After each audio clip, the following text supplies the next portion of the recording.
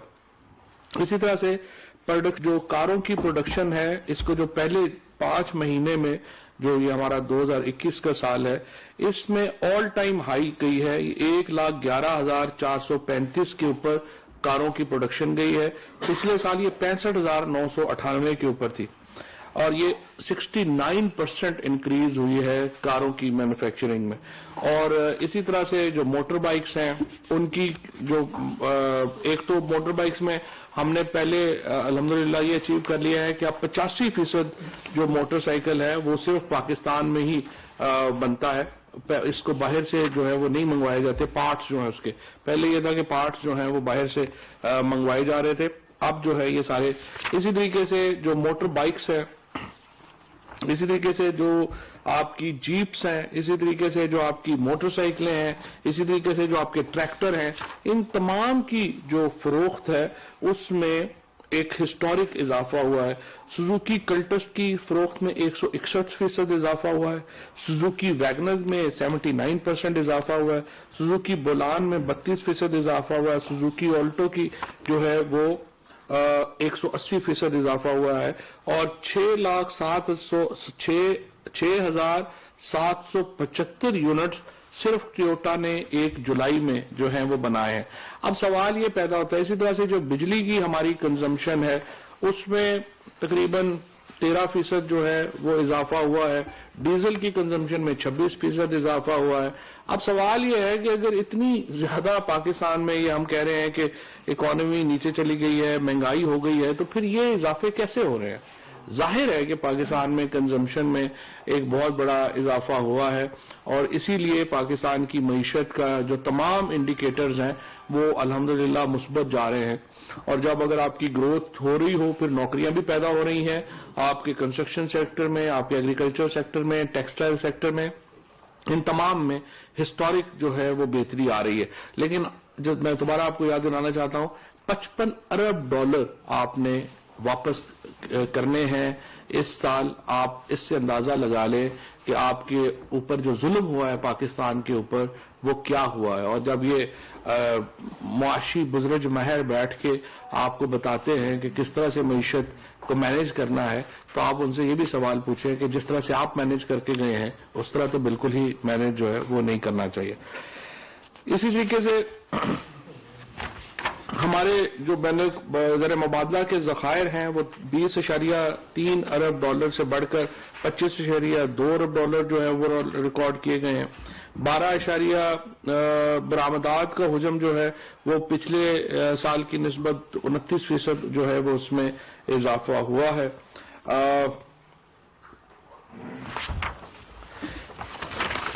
اچھا، پرائیویٹ جو کاروبار ہے اس میں 44% اضافہ ہوا. میں آپ کو یہاں پہ یہ بھی بات بتانا چاہتا ہوں، اس وقت پاکستان میں جو کل کمپنیاں ہیں وہ تقریباً 2 لاکھ ہیں. 2 لاکھ کمپنیاں ہیں جو SCCP کے ساتھ رجسٹرڈ ہیں. ان 2 لاکھ میں سے 1,50,000 کمپنیاں پچھلے 3 سالوں میں بنی ہیں. تو آپ اندازہ لگا سکتے ہیں کہ بزنسز جو ہیں وہ کس قدر گرو کیے ہیں پاکستان میں، کہ جہاں پہ 2 لاکھ ٹوٹل کمپنیاں ہیں ان میں سے 1.5 لاکھ کمپنیاں پچھلے 3 سالوں میں جو ہیں وہ بنی ہیں، اور یہاں پہ جو کاروبار ہے وہ ہو رہا ہے. کل جس میں نے آپ کو پہلے کہا کہ شبلی فراز صاحب اور IT منسٹر صاحب جو ہیں، اور شاید اس میں اور بھی کچھ منسٹرز ہوں گے، ان کی ملاقات کے لیے کہا جائے گا. چیف الیکشن کمشنر کے پاس جائیں گے وہ اس ہفتے، اور انہیں جو الیکٹرانک ووٹنگ مشین ہے اس کے اوپر جو بھی اسسٹنس چاہیے ان کو، وہ انشاءاللہ وہ ان کو دی جائے گی. کابینہ نے الیکشن ایکٹ 2017 کے سیکشن 122 میں ترمیم کرنے کی اصولی منظوری دی ہے. یہ ترمیم سپریم کورٹ کے فیصلوں کی روشنی میں کی گئی ہے. ترامیم کا مسودہ کابینہ کی کمیٹی برائے قانون کے سامنے پیش ہوگا. اس میں جو بنیادی طور کے اوپر میں آپ کو بتا دوں کہ سپریم کورٹ نے یہ کہا تھا کہ جو سینٹ کا ووٹ ہے وہ ٹریسیبل ہونا چاہیے. الیکشن کمیشن جو ہے اس کو وہ معلوم کر سکے کہ ووٹ جو اگر ہارس ٹریڈنگ کے الزامات آئے تو ان کو پتا ہو کہ ووٹ کس نے کہاں ڈالا ہے. اس کے متعلق جو ترامیم ہے وہ اب پارلیمنٹ میں جائیں گی اور اگر پارلیمنٹ مناسب سمجھے ان کو اپروو کرے تو وہ پھر قانون کا حصہ بن جائیں گی. اس سے ہم سمجھتے ہیں کہ ہارس ٹریڈنگ کا خاتمہ جو ہے وہ ہو سکے گا سینٹ میں.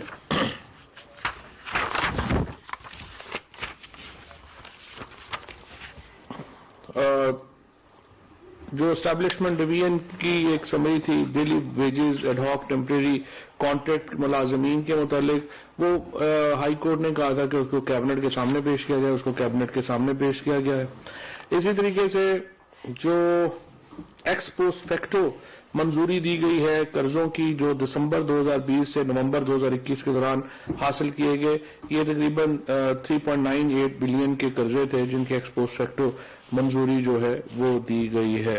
اور جس طرح سے میں نے آپ کو بتایا کہ اب ہماری حالت یہ ہے کہ ہمیں قرضے واپس کرنے کے لیے قرضے لینے پڑتے ہیں اور وہ قرضے ہم اس طرح سے لیتے ہیں کہ جو پچھلے گورنمنٹس میں جو شارٹ ٹرم مہنگے قرضے لیے گئے ان کو ادا کیا جاتا ہے اور لانگ ٹرم قرضے لیے جاتے ہیں تاکہ وہ فوری طور کے اوپر بوجھ جو ہے وہ کم ہو.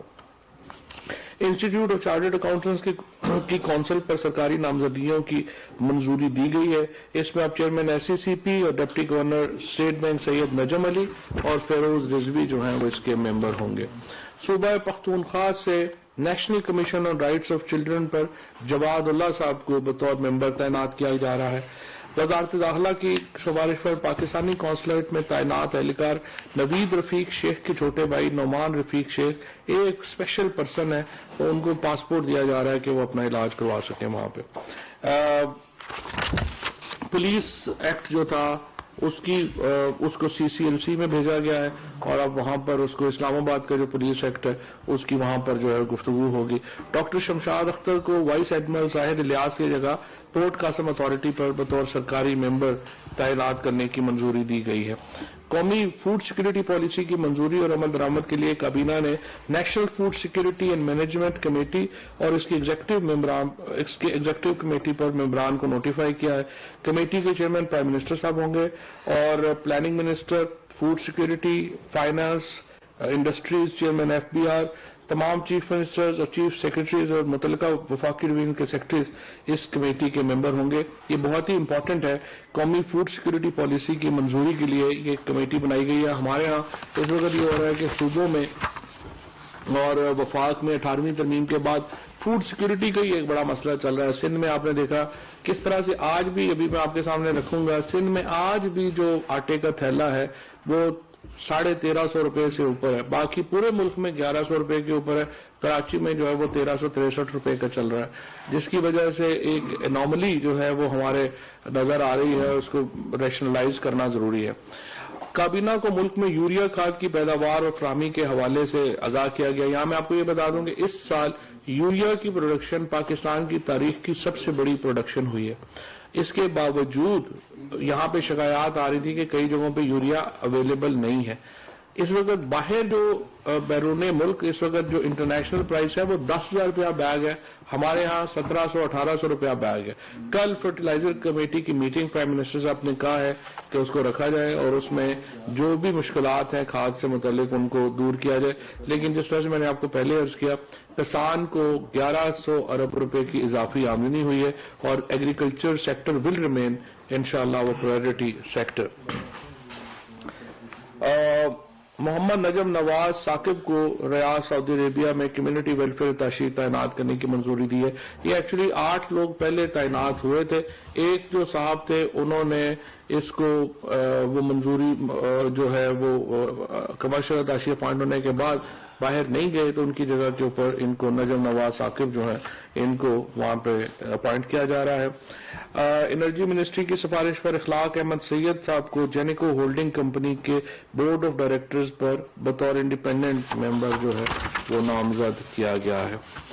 جامشورو پاور کمپنی کے بورڈ کے اوپر محمد شفیق الرحمان کو چیئرمین اور ارشد علی کو انڈیپینڈنٹ ممبر تعینات کیا گیا ہے۔ اسی طریقے سے انرجی منسٹری کی سفارش پر chief engineer Multan electric MEPCO Allah Yar Khan کو عارضی طور پہ سی ای او میپکو تعینات کرنے کی منظوری دی گئی ہے، اور جو اقتصادی رابطہ کمیٹی کے فیصلے تھے ان کی توثیق کی گئی ہے۔ اور اسی طریقے سے جو وزارت قانون کے جو سی ایل سی کے جو ایجنڈا تھا اس کی بھی منظوری دی گئی ہے۔ یہ تھی جی آج کی کابینہ کی۔ سر کے پی کے الیکشن میں جو کچھ ہوا اس پہ کیا کنسرنز ہیں اور کیا آئندہ کی حکمت عملی ہے؟ آپ کی طرف سے بھی ٹویٹ ہوا، منسٹر کی طرف سے بھی ہوا؟ دیکھیں آج تو وفاقی کابینہ کی میٹنگ تھی، کوئی اس کی جو ہماری ایک کور کمیٹی کی میٹنگ نہیں تھی، لہذا اس کے اوپر انشاءاللہ کور کمیٹی کی میٹنگ میں گفتگو ہوگی۔ سر یہ بس اسی سے سوال تھا کہ کیا ابھی جب یہ سارے ریزلٹس آئے صبح پرائم منسٹر نے بھی اس پر کنسرن شو کیا اور انہوں نے باقاعدہ کہا کہ ہم سے غلطیاں ہوئی ہیں، تو یہ جاننا یہ چاہ رہے تھے کہ کیا کسی لیول پر آپ لوگوں کی ڈسکشن اس سارے کو لے کر یا آگے کی پائپ لائن میں آپ لوگ کوئی نہ کوئی تو آخر اس کی وجہ ہوگی تو آپ اسے محسوس کرنے کی؟ دیکھیے وجہ تو بالکل صاف ظاہر ہے نا، جب ایک حلقے میں 3 4 لوگ آپ کی ایک ہی پارٹی کے الیکشن لڑنا شروع کر دیں گے تو الیکشن ہاریں گے ہی، اور کیا ہوگا۔ سو یہاں پہ بھی زیادہ تر جگہوں کے اوپر تو یہی ہوا ہے کہ ٹکٹس جو ہیں وہ کسی کو ملے ہیں، 2 3 لوگ جو ہیں وہ الیکشن کھڑے ہو گئے ہیں، ہمارے M N A M P S کچھ نہیں ہے۔ یہ تو ہر حلقے کی اپنی مینجمنٹ کرنی پڑتی ہے، اور وہ مینجمنٹ کے ایشوز کی وجہ سے زیادہ تر الیکشن جو ہے وہ کے پی میں ہارے ہیں۔ لیکن ایک بار پھر دیکھیں ثابت یہی ہوا ہے کہ صرف پی ٹی آئی ہی ملک گیر جماعت ہے، باقی تو لوکل جماعتیں ہیں۔ اور آپ اندازہ لگا لیں کہ اگر جے یو آئی جیسی جماعت جو ہے اس میں پی ٹی آئی کی ریپلیسمنٹ ہے تو یہ تو اس کا مطلب یہ ہے پاکستان کے عوام کو اور پی ٹی آئی کے لوگوں کو زیادہ سیریسلی یہ سوچنا ہے، پی ٹی آئی اگر اس ملک میں نہیں ہوگی تو ایک تو ملک میں کوئی قومی جماعت نہیں ہوگی، اور دوسری بات یہ ہے کہ پھر جو مذہبی شدت پسند جماعتیں ہیں جیسے جے یو آئی ہے، جمعیت علماء اسلام کا جو جس قسم کا انہوں نے 2002 میں بھی آپ کو معلوم ہے خیبر پختونخوا میں انہوں نے تعلیم کو تباہ کر دیا تھا، انہوں نے فائنانس کو تباہ کر دیا۔ سو بڑی بدقسمتی ہے کہ ہماری غلطیوں کی وجہ سے ایک ایسی سیاسی جماعت جو ہے وہاں پر ایک نوٹس ہوئی ہے جس کو اصولی طور کے اوپر ختم ہونا چاہیے تھا۔ جو ہم ادھر دیکھتے ہیں ٹی ایل پی کا ابھرنا یا جمعیت، اس سے تو پاکستان الٹیمیٹلی نیچے جائے گا۔ نون لیگ اور پی ایم ایل این کا تو آپ کو پتا چل گیا کہ ان کی تو کوئی حیثیت نہیں ہے ملک گیر۔ سو پی ٹی آئی اور عمران خان ہی وہ واحد لیڈر ہے، اور پی ٹی آئی وہ واحد لیڈر ہے جو ایک ہماگیریت دیتی ہے ملک کو، ایک وفاقی جماعت کی حیثیت اور ایک وفاقی لیڈر ہے۔ اگر یہ نیچے جاتے ہیں اور اس طرح کے بونے جو ہیں ان کو موقع ملتا ہے کہ وہ اپنا قد بڑا کریں، تو میرا یہ خیال ہے کہ اس سے پاکستان کو نقصان ہوگا، اور یہ پی ٹی آئی کے جو لیڈرشپ ہے، پی ٹی آئی کے جو ورکرز ہیں، ان کے اوپر یہ فرض ہے کہ وہ اپنے چھوٹے مفادات کو پس پش ڈالیں اور عمران خان کو مضبوط کریں، کیونکہ عمران خان کے بغیر پاکستان کی جو سیاست ہے وہ ایک بڑی، میں تو سمجھتا ہوں کہ بڑی ایک ٹکڑوں میں بڑھ جائے گی، اور ہر جگہ کے اوپر جو مریم نواز جیسے بونے، جو پیپلز پارٹی کی لیڈرشپ ہے، جو جمعیت علماء اسلام کی لیڈرشپ ہے، اس طرح کے جو چھوٹے چھوٹے لوگ ہیں جن کا اپنا کوئی قد نہیں ہے اور جو صرف عمران خان کے اوپر تنقید کر کے اپنا قد بنانے کی کوشش کر رہے ہیں، اس طرح کے بونوں کو موقع ملے گا کہ وہ بڑے ہوں۔ اور مجھے امید ہے پیپلز پی ٹی آئی کی کہ جو ہمارے کارکنان ہیں اور ہمارے جو لیڈرشپ ہے وہ اس صورتحال سے سبق سیکھے گی اور اپنے آپ کو منظم کرے گی۔ چودھری صاحب، بلا شبہ بہت بڑی کامیابی ہے او آئی سی کی جو کانفرنس پاکستان میں ہوئی ہے۔ او آئی سی کی کانفرنس کے اندر 2 مشترکہ اعلامیہ جاری ہوئے، ایک القدس کے حوالے سے اور ایک افغانستان کے حوالے سے۔ کیا وجہ ہے کہ کشمیر کے بارے میں بات نہیں ہوئی اس